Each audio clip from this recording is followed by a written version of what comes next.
Malaquias 4, do 4 até o 6.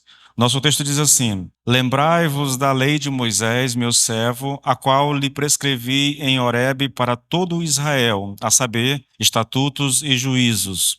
Eis que eu vos enviarei o profeta Elias, antes que venha o grande e terrível dia do Senhor. Ele converterá o coração dos pais aos filhos e o coração dos filhos a seus pais, para que eu não venha e fira a terra com maldição. Vamos orar mais uma vez, tá bom?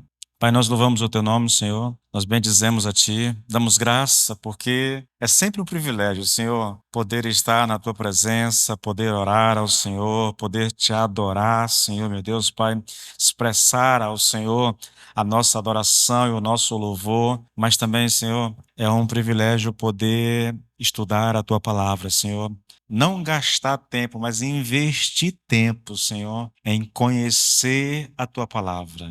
Jesus disse: Conhecereis a verdade e a verdade vos libertará. Que a palavra, Senhor, alcance o nosso coração, de maneira que ela possa produzir em nós os frutos, Pai, planejados pelo Senhor através do estudo dela, em o nome do Senhor Jesus Cristo. Amém e amém. Queridos, a gente vai finalizar. Esse texto, ele tem causado assim um certo rebuliço no meio dos estudiosos, né? Porque alguns até alegam que esse texto ele não foi escrito pelo próprio Malaquias, né? Você vai perceber, parece, eu vou mostrar aqui a vocês os argumentos que são usados por aqueles que dizem que esse texto não foi um texto de Malaquias, mas foi um texto colocado aqui posteriormente, né? Porque, assim, à primeira vista, soa um pouco estranho, né? Ele vem falando e de um certo debate entre Deus e o povo, uma espécie de disputa entre Deus e o povo, e de repente aqui ele muda completamente. O texto diz assim: olha, lembrai-vos da lei de Moisés, meu servo, a qual lhes prescrevi em Horebe, para todo Israel, a saber, estatutos e juízos. Eis que vos enviarei o profeta Elias, antes que venha o grande e terrível dia do Senhor. Parece que há uma quebra naquilo que vinha sendo tratado, né? Eu vou já falar sobre isso. É interessante você observar isso, tá bom? Mas eu quero chamar a sua atenção para uma coisa. É um texto conclusivo, né? E o profeta começa aqui chamando as pessoas a lembrar da lei de Moisés. Vocês vão já ver a implicância disso. Depois, ele anuncia mais uma vez a vinda do profeta, que o Senhor vai enviar o profeta Elias, né? E depois a missão desse profeta, que é converter o coração dos pais aos filhos e dos filhos aos pais.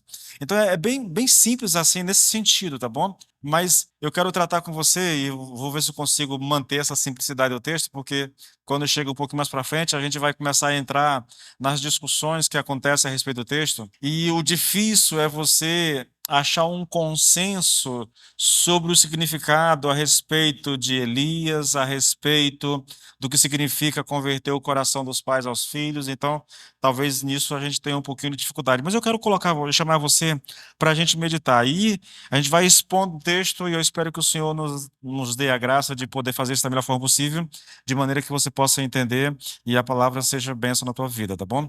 A primeira coisa aqui, querido, a primeira maneira de abordar esse texto aqui é lembrando que temos aqui diante de nós as últimas palavras de Deus antes de um silêncio de 400 anos, tá? São as últimas palavras de Deus, porque o profeta fala da parte de Deus, e aí há um silêncio profético que vai durar 400 anos até a vinda de Cristo, tá?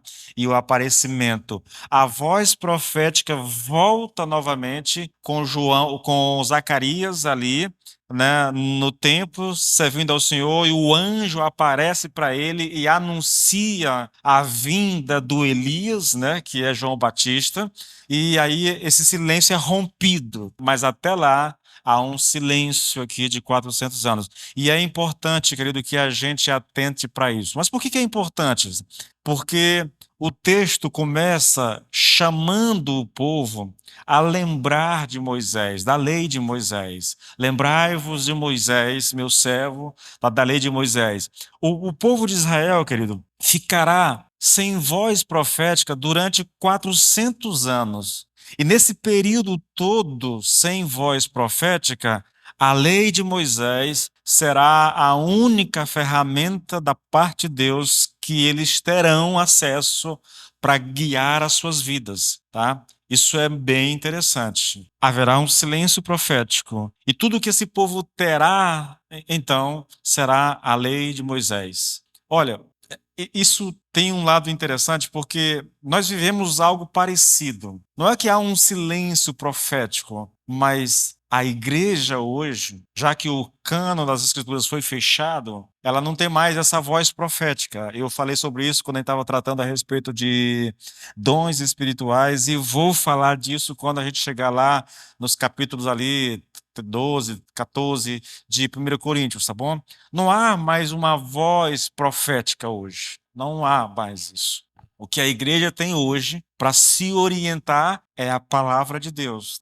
Então, só que nós não somos um povo que estávamos habituados a ser guiado e receber constantemente essa voz profética. Você vai perceber, querido, que desde Samuel, né, a partir de Samuel, basicamente, com Moisés, aí veio o período de juízes, depois Samuel, aí Deus levanta uma voz profética e o povo não fica mais sem voz profética. Sempre há um profeta de Deus falando ao povo. Só que agora essa voz profética, ela vai silenciar. Não haverá profeta nesse período. Não é que Deus não fale com mais ninguém, não é isso, tá? Se você ler o livro de Macabeus, você vai entender isso. Mas não há mais uma voz profética, alguém autorizado por Deus para falar em nome de Deus. Hoje, como igreja, nós não temos essa voz profética dessa forma. A voz profética que nós temos hoje é a palavra de Deus, tá? Ainda que haja muitos por aí que se digam profeta, né, e que dizem que falam em nome do Senhor, nós não temos mais esse respaldo. Esse assunto a respeito de profecia, que é um assunto que eu vou tratar bastante com vocês quando nós chegarmos ali nos capítulos 12 a 14 de 1 Coríntios, né? É um assunto bem delicado hoje, tá bom? E não há mais consenso de que haja uma voz profética hoje, como houve nesse período bíblico, tá? Não há nesse sentido. Então, o que a igreja tem de verdade e a palavra autorizada por Deus hoje, a igreja é exatamente a palavra de Deus, tá? Qualquer outra coisa que alguém diga falar no nome de Deus, eu tenho muita dificuldade, querido, de dizer assim, olha, Deus me disse isso. Eu tenho muita dificuldade, irmãos, com essa questão. Eu prefiro dizer, olha, eu tive a impressão, eu senti, mas eu não posso dizer que é de Deus. Você ouve, você julga o que você está ouvindo, tá bom? Porque eu não tenho como afirmar, querido, que Deus me falou, sabe? Eu já passei por experiências da minha vida em que eu tenho certeza que Deus falou comigo, né? Mas geralmente eu nunca falo dando um conselho para alguém, apontando um caminho para alguém, eu vai dizer Deus me disse. É muito, eu acho muito perigoso, irmãos, é muito arriscado, tá bom? Outro fator importante aqui a ser destacado é que o versículo 4 ele está intimamente ligado ao contexto do dia do Senhor. Do 1 ao 3, ele está falando do dia do Senhor. Do 5 e 6, ele vai falar do dia do Senhor. E o 4 está bem aqui no meio, sabe? Então ele está muito ligado ao contexto do dia do Senhor. E o chamado aqui a lembrar da lei de Moisés pode ser interpretado como uma maneira de se preparar para esse dia. A mensagem parece simples, querido. Se você não quer ser consumido pelo fogo que arde como uma palha, né? Que queima como uma palha e destruirá os ímpios, lembre-se da lei de Moisés e viva a sua vida de acordo com os mandamentos e decretos dessa lei. E aqui lembrar não é apenas um mero exercício intelectual, mas um chamado à obediência. É aquilo que nós estudamos ontem na célula, sabe? Nós não somos chamados apenas a ouvir a palavra de Deus. Sempre que a Bíblia se refere a ouvir a palavra de Deus, a lei de Deus, os mandamentos de Deus, a ideia não é apenas ouvir com o ouvido. A expressão ouvir ligado à palavra de Deus tem a ver com obediência à palavra de Deus, tá bom? Se quiserdes e me ouvirdes, comereis o melhor dessa terra. Deus não está dizendo assim, olha, se você quiser e estiver disposto a ouvir a minha palavra, você vai comer o melhor dessa terra. Não, não é só isso. Se você quiser e estiver disposto a ouvir e praticar a palavra, então você comerá o melhor da terra, tá? O ouvir tem a ver com a obediência, com a prática da palavra de Deus. Então, o que está sendo aqui dito a esse povo não é suficiente ser considerado povo de Deus e conhecer a lei de Moisés. É preciso que você viva, é preciso que você pratique a palavra do Senhor, a lei de Deus. Um texto que nos relembra isso de maneira muito clara, irmãos, está lá em Romanos, que eu também li ontem lá na nossa célula, Romanos 2, 23 e 24. Veja o que é dito aqui, olha, vocês têm tanto orgulho de conhecerem as leis de Deus, mas vocês o desonram quebrando as mesmas leis. Não é de admirar que as Escrituras digam que o mundo fala mal de Deus por causa de vocês. É um dos capítulos assim muito impactante de Paulo a respeito dos judeus e do orgulho que eles tinham do conhecimento da lei de Deus. Eles conheciam, eles se achavam aptos para ensinar essa lei a quem quer que fosse. Entretanto, por mais conhecimento que eles tenham, por mais apto que eles estivessem a ensinar a palavra de Deus, a acusação de Paulo contra eles é: vocês não a obedecem. Vocês ensinam, vocês conhecem, se orgulham de conhecer, vocês ensinam, mas vocês não obedecem. Vocês estão desonrando a lei de Deus, quebrando os mandamentos de Deus, e é por isso que o mundo zomba, por isso que o mundo escarnece de Deus, por causa de vocês, que apesar de todo o conhecimento, vocês não obedecem. Outro detalhe importante aqui é o fato de Malaquias trazer à memória do povo a lembrança do profeta Elias. Ele está concluindo aqui o seu livro, tá bom? E ele diz assim: Eis que eu vos enviarei o profeta Elias antes que venha o grande e terrível dia do Senhor. É por causa, querido, desse arranjo final aqui. O profeta junta aqui Moisés e Elias, né? Então, esse arranjo final aqui, essa conclusão do livro aqui, colocando Moisés e Elias junto, é por causa disso que alguns estudiosos defendem a ideia de que os versículos aqui de 4 a 6 não foram escritos pelo profeta Malaquias. Para esses estudiosos, esses versículos são uma espécie de conclusão para todo o Velho Testamento, e alguém colocou isso depois, tá? O livro já tinha sido escrito, mas alguém quis finalizar o Velho Testamento. Estudiosos judeus, tá? Os judeus não tinham a mesma. Os livros são os mesmos praticamente, mas a classificação era diferente. Então, eles estavam querendo aqui finalizar esse cano do Velho Testamento aqui, trazendo uma espécie de síntese de todo o ensino do Velho Testamento. Você vai observar uma coisa interessante, que uma das maneiras preferidas no Novo Testamento, nas palavras de Jesus, nas palavras de Lucas, na palavra de Paulo, para se referir à Bíblia do Velho Testamento, é falar da lei e dos profetas. Lei e profetas, ou seja, Moisés e Elias, sabe? Moisés e Elias. É interessante. Então, parece que eles querem finalizar todo esse estudo trazendo esses dois personagens apontando exatamente para aquilo que eles representam, tá? Lei e profetas. Bom, aqui eu trouxe aqui uma justificativa, querido, porque eu acho que é bom a gente conhecer, né, quando a pessoa pensa diferente da gente, porque eu discordo de que isso aqui seja um texto adicionado posteriormente, tá bom? Mas é interessante a gente olhar o argumento, e os argumentos são bem interessantes, sabe? São coerentes, na verdade, tá? São coerentes. Bom, esses estudiosos, eles apontam aqui que esses versículos finais, eles apresentam, primeiro, um tom mais didático e reflexivo, mais parecido com uma conclusão editorial de um livro do que com os oráculos proféticos anteriores. Isso é verdade, sabe? A estrutura anterior ela se dá em termos de debate. Deus fala, o povo rebate, Deus fala de novo. É essa a estrutura de todo o livro. Quando chega aqui, há uma mudança, tá? A segunda questão que eles colocam aqui é a estrutura tríplice aqui. Lembre-se da lei, eis que eu vos envio Elias, ele converterá os corações. Essa estrutura é vista como um resumo teológico típico de um fechamento literário. Então, a ideia é, alguém foi lá para dar um acabamento perfeito para o livro e para o Velho Testamento, ele montou essa estrutura e finalizou. Por isso, um texto posterior. Isso também sugeriria que um editor final quis encerrar o livro dos profetas com um apelo à lei e à profecia, representados por Moisés e Elias. É o que eu falei aqui, tá? Todo o Novo Testamento vai ser descrito apontando para a lei e profetas, os escritos. É uma forma de se referir a todo o Velho Testamento. Então, alguém quis dar esse toque final aqui.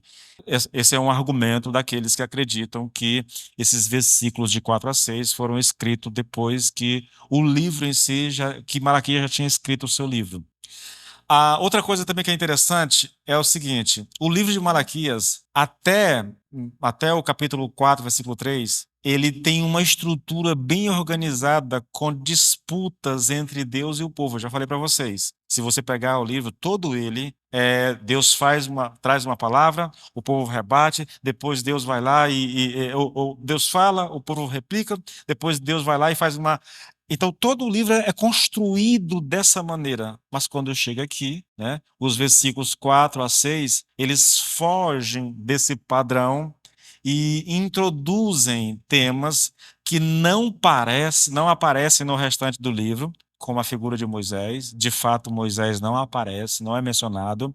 E introduzem também pela primeira vez aqui Elias no livro, sem qualquer tipo de preparação anterior.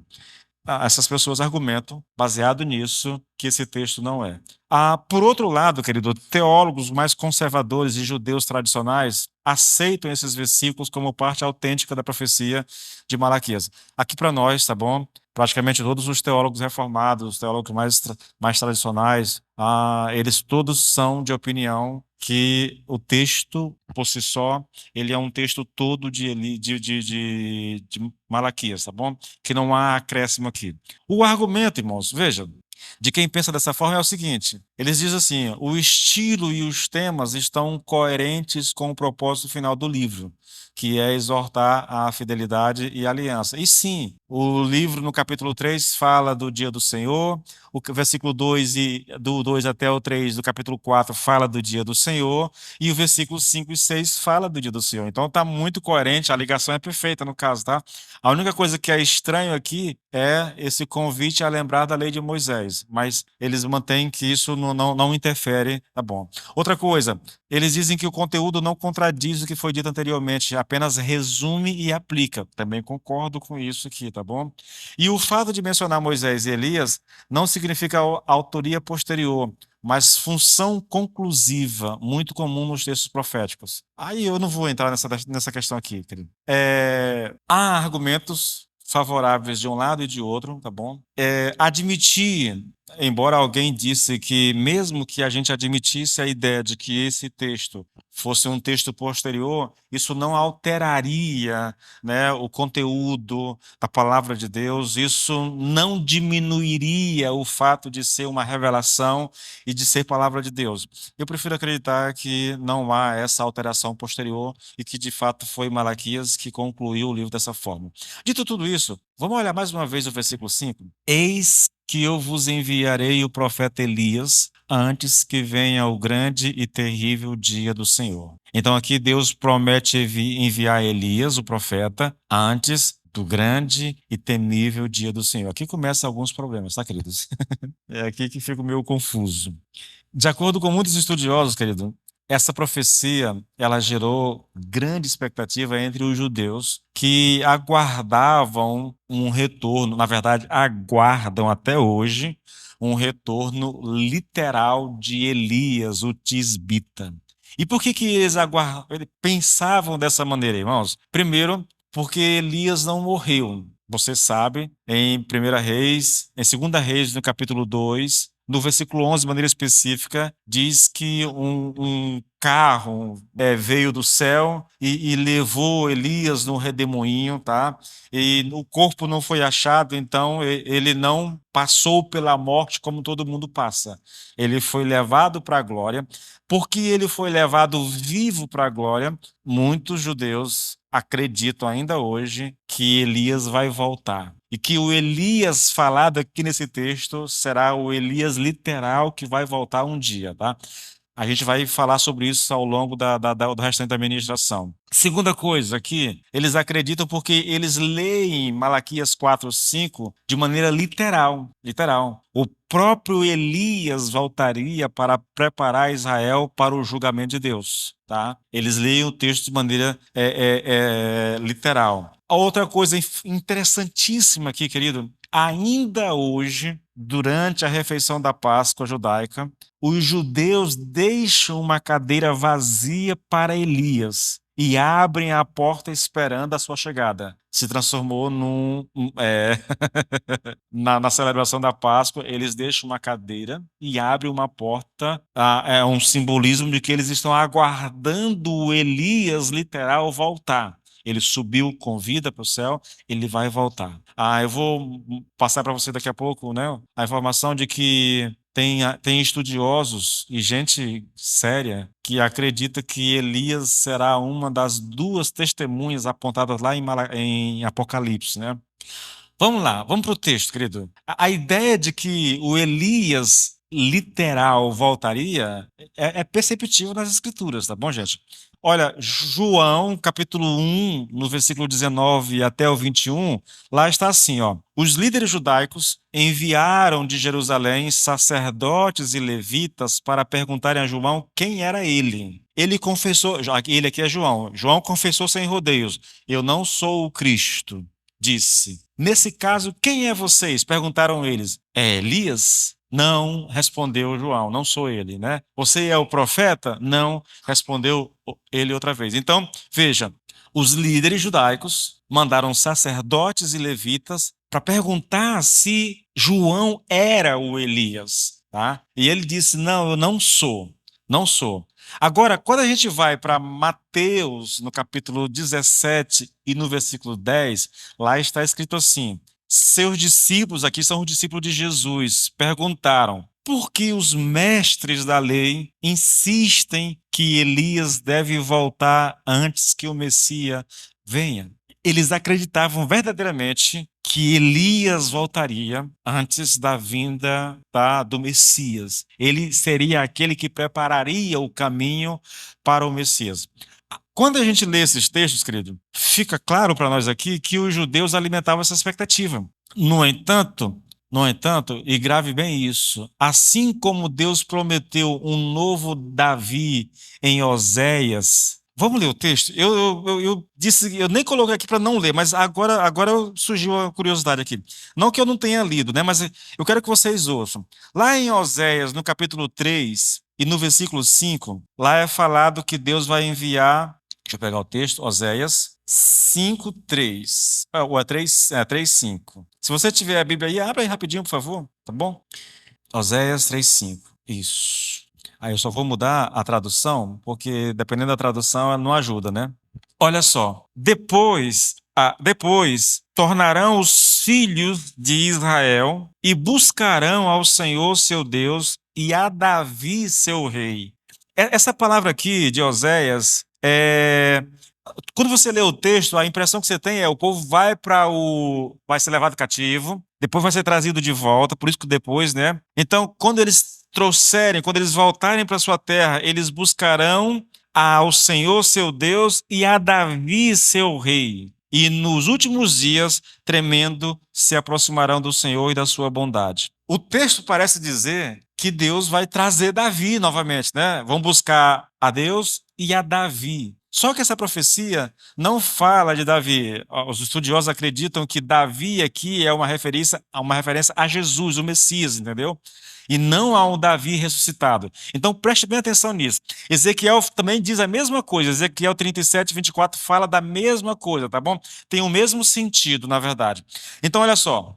Assim como Deus prometeu um novo Davi, tanto em Oséias 3:5 como em Ezequiel 37, 24, o Elias prometido não era o mesmo Elias histórico, mas alguém que viria em seu espírito e em seu poder. É perigoso a ideia de você interpretar literalmente que viriam Elias, né, que o mesmo Elias voltaria, tá? Porque quando você lê isso e você lê essas profecias a respeito de Davi que voltaria, talvez você já tenha passado por isso, né?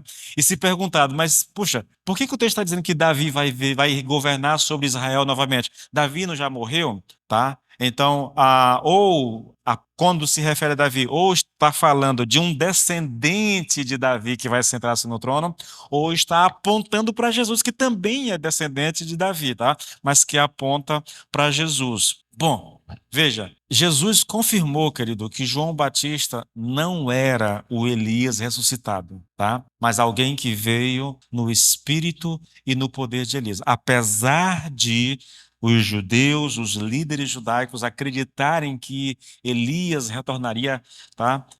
Literalmente, o próprio Cristo diz que isso não é verdade. Se você pegar Mateus 11, versículo 13 e 14, lá está escrito assim: toda a lei e os profetas profetizaram até que apareceu João. Agora, versículo 14. E se vocês estão dispostos a aceitar o que eu quero dizer, ele é Elias. João é Elias, aquele que os profetas disseram que viria. Então, Jesus está claramente dizendo para nós que João é o Elias prometido no Velho Testamento, não só em Malaquias, mas em outros textos, tá bom? Em outros textos do Velho Testamento. Agora, o curioso, irmãos, é que isso soa contraditório. O Senhor Jesus está afirmando claramente que João Batista é o Elias, né, prometido pelos profetas. Mas o próprio João Batista, quando perguntado sobre isso, diz que ele não era Elias. Lembra lá de quando os líderes judeus mandaram lá os sacerdotes e levitas perguntar a João quem ele é? Eles chegaram e perguntaram: quem é, pois? Se você não é o Messias, então quem você é? És tu o Elias? Ele diz: não, não sou.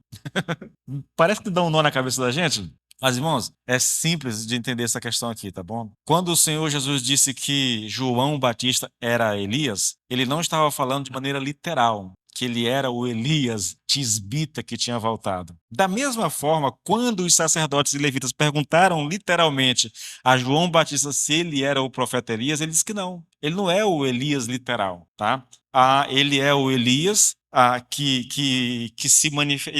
João Batista é aquele que se manifestou no mesmo espírito e poder de Elias. Isso é dito, irmãos, pelo anjo quando aparece ao pai de João Batista, a Zacarias. Em Lucas 16, é um texto interessante isso aqui, porque esse texto aqui, é o rompimento do silêncio profético de 400 anos. Olha, e convencerá muitos judeus, é o anjo falando a Zacarias, o pai de João, que ainda não é pai, que vai ser pai, né? E convencerá muitos judeus a voltarem para o Senhor, o seu Deus. Ele, no caso João Batista, ele irá adiante do Senhor no espírito e poder de Elias para fazer o coração dos pais, ou para fazer voltar o coração dos pais a seus filhos e os desobedientes à sabedoria dos justos, preparando o povo para a chegada do Senhor. Isso aqui é engraçado, né? O texto termina falando que Deus vai enviar o profeta Elias e o profeta Elias vai converter o coração dos pais ao coração dos filhos e o coração dos filhos ao coração dos pais para que a terra não esteja debaixo de maldição. Esse silêncio profético é rompido agora com um anjo que aparece para Zacarias, que tanto ele como a esposa, eles eram estéreis, ela não podia engravidar, não podia ter filho, tá?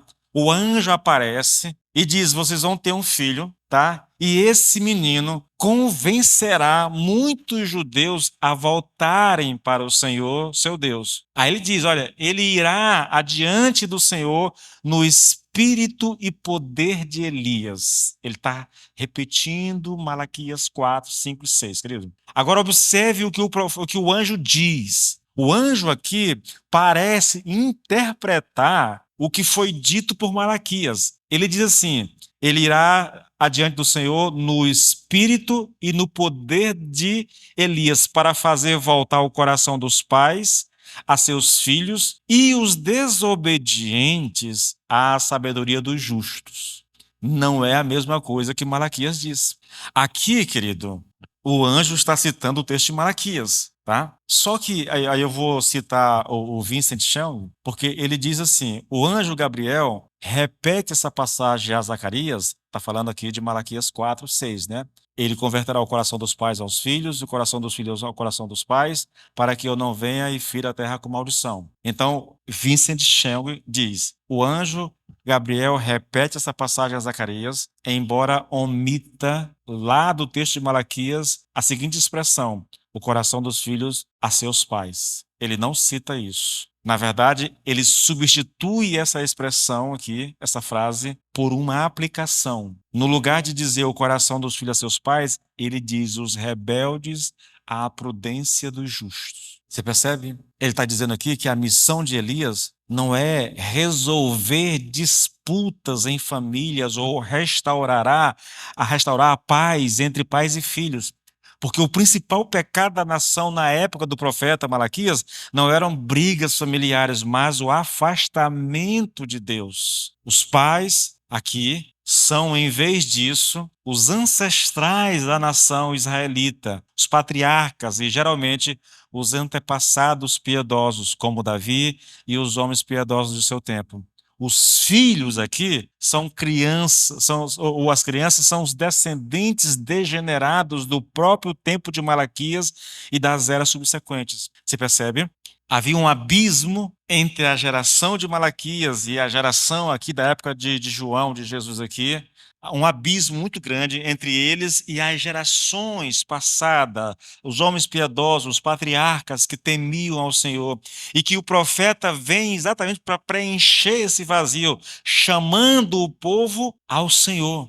Veja o que o anjo diz, querido. O anjo diz assim: olha, ele irá adiante do Senhor no espírito e no poder de Elias para fazer voltar o coração dos pais a seus filhos e os desobedientes à sabedoria do justo, preparando o povo para a chegada do Senhor. Sabe, é isso. Ele convencerá muitos judeus a voltarem para o Senhor, seu Deus. Então, o papel de João Batista aqui é trazer o povo de volta ao relacionamento com Deus, irmãos. E, queridos, é interessante. A julgar pelo texto, João cumpriu, pelo menos em parte, esse chamado. Se você vai para Mateus, no capítulo 3, lá está dito assim: olha, e naqueles dias apareceu João Batista pregando no deserto da Judéia e dizendo: arrependei-vos, porque é chegado o reino dos céus.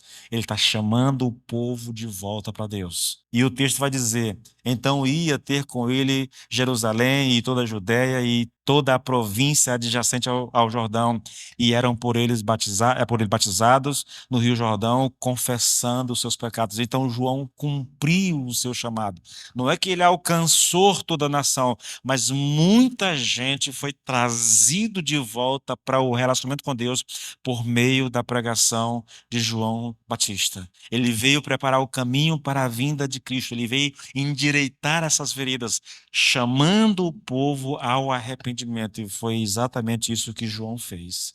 Muitas pessoas foram atraídas a Deus, de volta a Deus, pela pregação de João Batista. Aqui é interessante, irmãos. Deixa eu dar uma olhada na hora. O tempo hoje até que está. Para muitos, ou para a maioria dos cristãos protestantes, as palavras de Malaquias se cumpriram em João Batista e, consequentemente, em Jesus, ainda que não de maneira final, tá? E eu digo isso, irmãos, por acreditar que o dia do Senhor, quando eu digo não de maneira final, eu digo isso porque o dia do Senhor, ele começa com Jesus, tá? Mas ele só terá o seu cumprimento final na segunda vinda de Jesus. Só que essa opinião não é uma opinião consensual entre os estudiosos. Há gente que pensa diferente. E mais uma vez, eu vou colocar isso diante de vocês, porque eu gosto de ser honesto, entendeu? Eu poderia dizer, olha, esse é o pensamento e me calar por aqui. Não, eu gosto de. Você ouve, eu acredito que o dia do Senhor ele começa com a vinda de Jesus e de João Batista, tá? Mas ele só terá o seu cumprimento final na volta de Jesus, na segunda vinda de Jesus. Lembra que eu falei da profecias domingo passado, de como que se desenrola a profecia? Né? Daniel cita o abominável da desolação. Essa profecia tem um cumprimento parcial em Antíoco Epifânio 4, quando ele entra em Jerusalém e ele, novamente, dizem que ele construiu um altar a Zeus e sacrificou um bode naquele altar. Eu acho que ele sacrificou o bode, eu penso, mas a gente fala um porco, na verdade, desculpa, um porco. Que ele sacrificou esse porco no altar de Deus, porque isso seria uma profanação maior, entende? Mas há uma certa discussão, eu não vou entrar nesses detalhes. Então, nós temos um animal imundo sendo sacrificado no templo de Deus. Isso não é que é parte da profecia, é um primeiro desenrolar dessa profecia, tá? Depois, há um segundo passo em relação a isso. É quando o exército romano entra em Jerusalém e destrói o templo, eles profanam o templo. Gentios não poderiam entrar, eles entraram, roubaram o que tinha de roubar e destruíram o resto, entendeu? Profanando. Mas essa profecia terá um cumprimento final com o anticristo. Vamos olhar as opiniões divergentes? Eu vou citar aqui o Isbe, irmãos, é interessante aqui porque é um cara que eu leio muito, né? Eu pesquiso muito na hora que eu estou preparando as minhas mensagens, e ele tem um ponto de vista bem curioso. Ele diz assim, olha, primeiro ele começa dizendo assim, tendo em vista que o dia do Senhor não ocorreu no Novo Testamento, veja o que ele está dizendo, tá bom? Tendo em vista que o dia do Senhor não ocorreu no Novo Testamento, devemos crer que João Batista não era o Elias prometido, ainda que tivesse ministrado de maneira semelhante a Elias. Assim, essa profecia ainda está para se cumprir. Pode muito bem ser que Elias volte à terra como uma das duas testemunhas de Apocalipse 11, pois os sinais que esses dois homens, as duas testemunhas, realizarão nos lembram dos milagres de Elias. Depois do ministério das testemunhas, o Senhor derramará ira sobre a terra e o dia do Senhor irromperá no mundo com grande furor. Você observa aqui, primeiro ele faz uma afirmação dizendo que o dia do Senhor não se cumpriu no Novo Testamento. Esse é um pensamento bem divergente, sabe? Segundo, ele acredita que o Elias voltará literalmente. Literalmente. É uma coisa bem curiosa isso aqui, tá?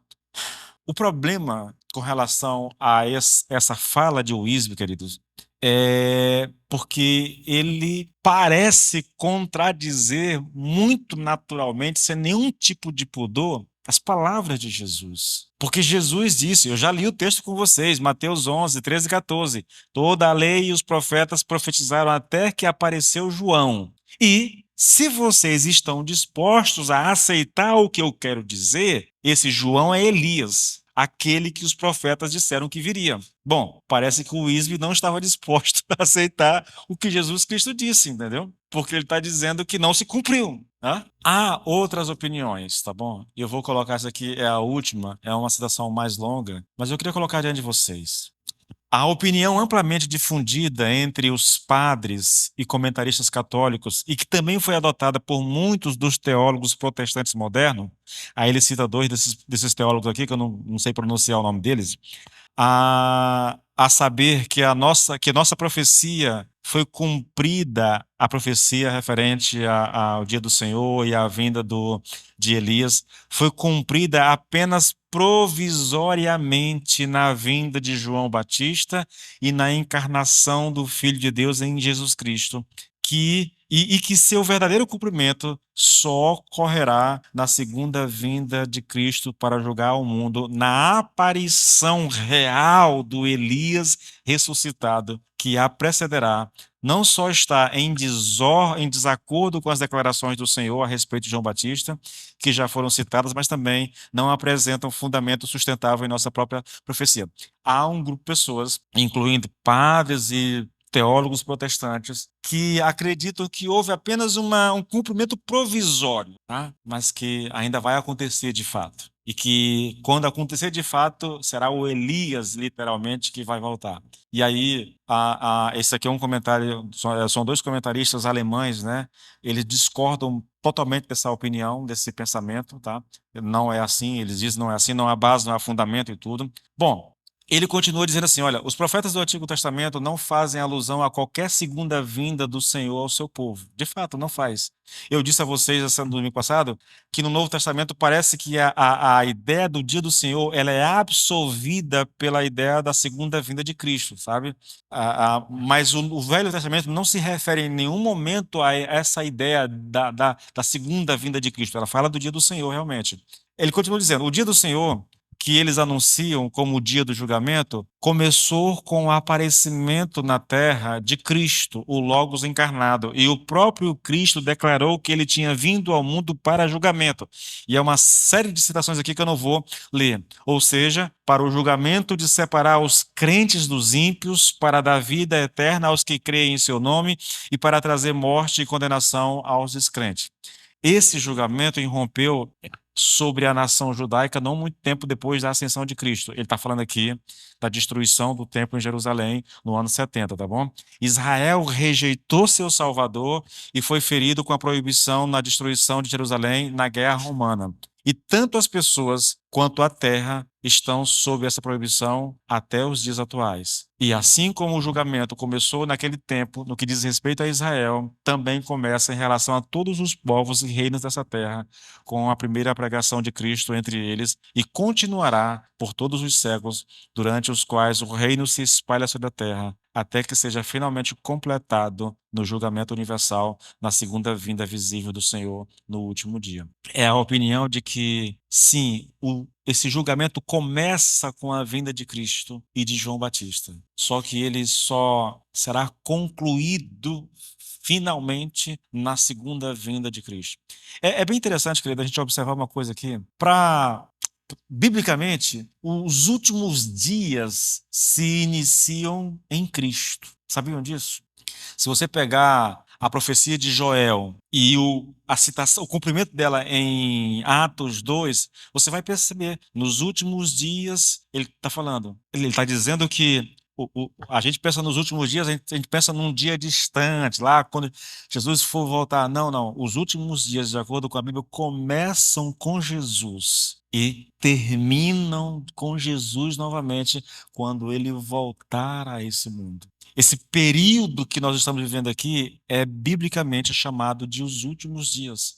E aí eu me volto mais uma vez, querido, para o lembrete que Malaquias faz a respeito da lei de Moisés. Lembrem-se da lei de Moisés. Para nós, o lembrete seria: lembre-se da palavra de Deus.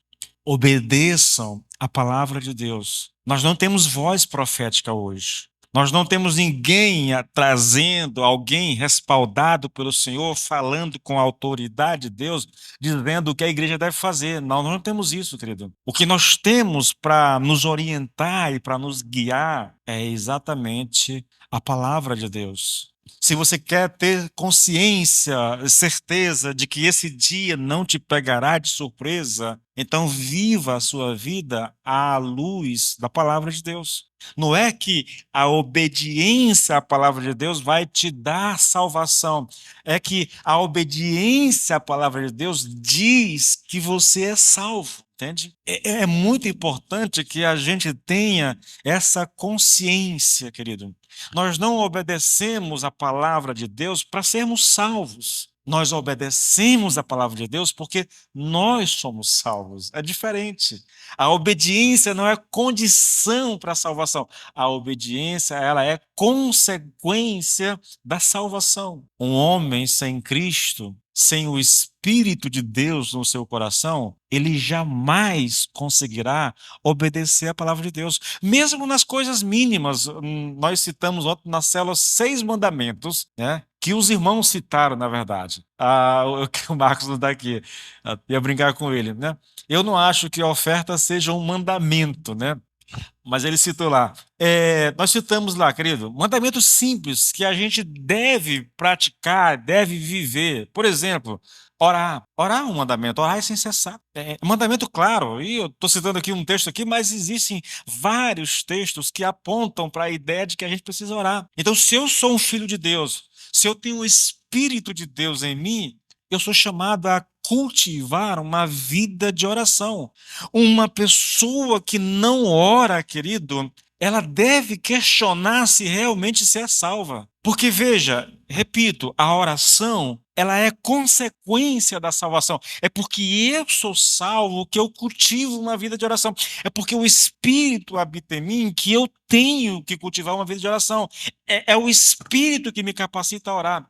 Se eu não oro, se eu não tenho vontade de orar, se eu não tenho disposição de orar, então eu preciso questionar a minha salvação. A mesma coisa com relação à palavra de Deus. Foi a segunda coisa que foi citada lá, a palavra. Veja, não é só ler. Eu tenho uma certa preocupação. Eu não vou mudar, mas eu me preocupo com o fato da gente estabelecer todo ano ali, né, uma leitura da Bíblia, lendo 4 capítulos por dia, você lê a Bíblia toda no ano. Eu acho que, irmãos, 4 capítulos, tudo bem, você vai dizer assim, porque o senhor é pastor, porque o senhor já lê há muito tempo, mas, irmãos, 4 capítulos por dia é irrisório, querido, entendeu?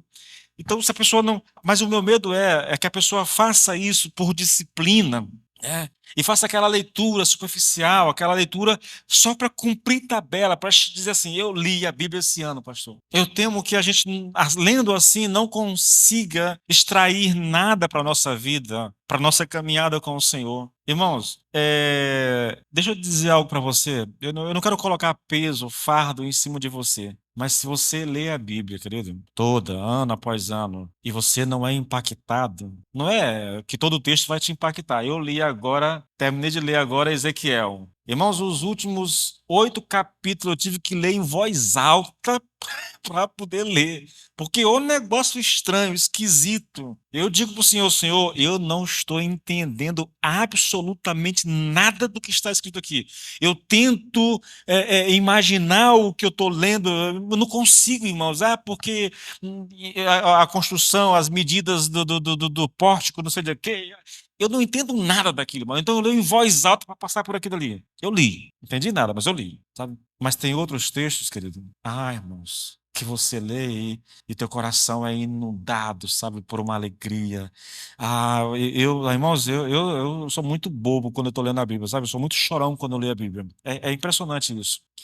Foi ontem que eu estava aqui, ou antes de ontem, eu não lembro aqui, eu estava lendo um texto, irmãos. Eu não sei qual foi o texto que eu estava lendo, mas me veio à mente, sabe? Acho que foi os amigos de Daniel, lá na Babilônia, né? Quando eles resolveram, né, por causa da sua fé no Senhor, desobedecer à ordem do rei Nabucodonosor. E o texto, querido, traz uma mensagem assim tão profunda, irmãos. O fato de que Deus está nos vendo, o fato de que Deus se importa conosco, né? Que Ele cuida da gente. Irmãos, quando eu comecei a pensar sobre isso, querido, eu fui tomado por um sentimento de alegria, irmãos, ainda bem que eu estava sozinho ontem aqui, né? Não tinha ninguém, e eu fui tomado por um sentimento de alegria, irmãos, e chorei diante do Senhor, porque, sabe, parece que eu sei que Deus se importa, eu sei, já, Deus é onipresente, então Ele está aqui com a gente. Mas uma coisa é eu saber intelectualmente que Deus está aqui comigo. Outra coisa é eu sentir a presença dele comigo. Deus é onisciente, então eu sei que Deus sabe quem eu sou, Deus sabe o que eu estou passando, o que eu penso. Outra coisa é você ter consciência disso, não apenas num nível intelectual, irmãos. É saber que Deus se importa contigo. Irmãos, quando eu pensei sobre isso, querido, eu estava orando e quando eu cheguei nesse ponto de que Deus se importa comigo, irmãos, parece que aí eu fui para as lágrimas imediatamente, porque é algo tão tremendo, querido. Não é só saber que Deus se importa, irmãos. Eu sei que Deus se importa, mas eu sei cognitivamente, eu sei intelectualmente. Eu não senti isso. O que aconteceu comigo ontem foi que, ao citar isso numa oração para Deus, eu senti aquilo que eu estava falando, irmãos. Aí não tem como, querido. O coração é inundado por uma onda de alegria. É um negócio impressionante.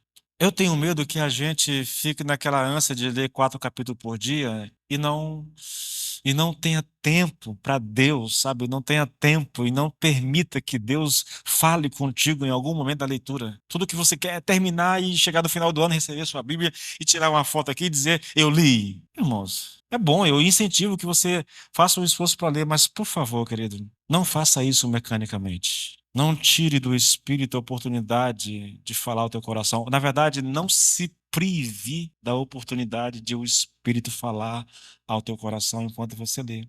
Mas eu sei que tem pessoas que não conseguem ler a Bíblia. É um mandamento simples, né? Medita nas Escrituras de dia e de noite. Gasta tempo. Aprende, memoriza, leia. Submeta-se às Escrituras. Que o teu coração seja inundado pelo prazer em ouvir a exposição da palavra.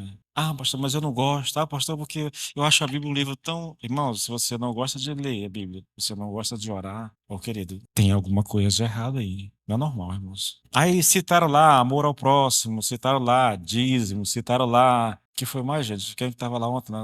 Congregar, isso, congregar. Irmão, deixa eu dar uma palavra sobre congregar.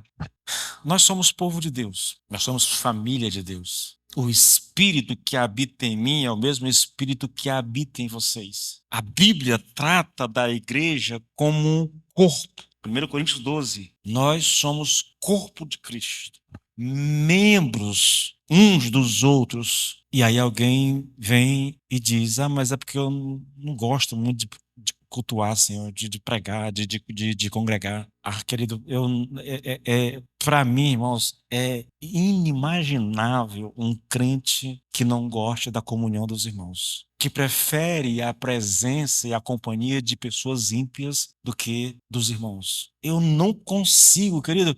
Eu vou, irmãos, vou ser bem honesto contigo, querido. Bem honesto e franco. Se você diz que é crente, mas prefere a companhia de pessoas ímpias e não dos seus irmãos em Cristo, querido, você não nasceu de novo. Não se iluda. Não pode, irmãos. Não pode, querido. Não é que você vá se separar, não, não é isso, não. Eu estou falando de prioridade aqui. Eu tenho mais prazer na presença de pessoas ímpias do que na presença dos meus irmãos. Lembra lá do Salmo 1? Bem-aventurado é o homem que não anda segundo o conselho dos ímpios, não se detém no caminho dos pecadores e não se assenta na roda dos escarnecedores. Antes o seu prazer está na lei do Senhor e nela medita de dia e de noite. Meu prazer não pode estar na companhia de pessoas ímpias, querido.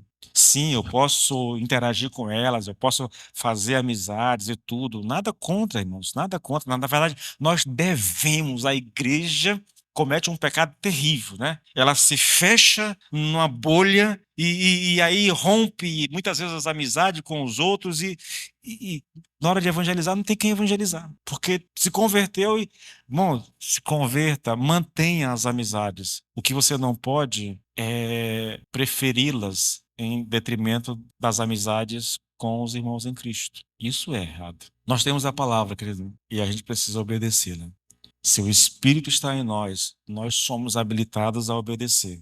O Espírito nos capacita a obedecer, nos capacita a viver. E eu estou aqui, a gente estava lá, nós nem citamos, né, honrar pai e mãe, aquela coisa toda dos 10 mandamentos e tudo, a gente não citou. Nós citamos coisas básicas, nós citamos oração, leitura bíblica, né, a palavra, amor ao próximo, congregar, dízimos e oferta, que os irmãos citaram ali, que lembraram. Foi só isso. Coisas básicas da vida, do dia a dia da igreja. Se nós não somos habilitados a fazer essas coisas, irmãos, então eu não sei o que sobra pra gente, entendeu?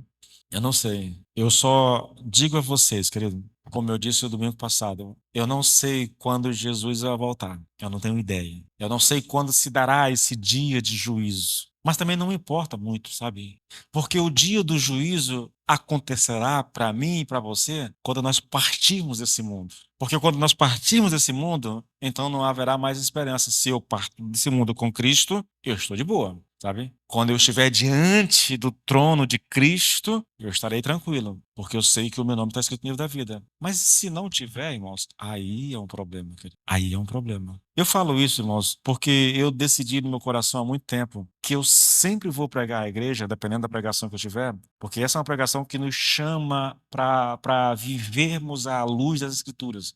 É Moisés dizendo: olha, lembrem-se da palavra de Deus, viva de acordo com ela. Se você quer se preparar para o dia do Senhor, então viva a sua vida à luz das Escrituras, porque se você viver dessa forma, nesse dia, não haverá temor, não haverá medo, não haverá desespero, haverá apenas uma tranquilidade e no coração de que nós somos do Senhor, porque o fato de vivermos a palavra diz que nós somos do Senhor, que nós pertencemos ao Senhor, que o Espírito de Deus habita dentro de nós, querido. É essa a certeza que nós temos de salvação. É a capacidade de obedecer, é o poder que Deus nos dá para obedecer a sua palavra. Já aquele que não obedece, ele tem que ter cuidado, irmãos, porque se ele não obedece porque não quer, é porque é ímpio.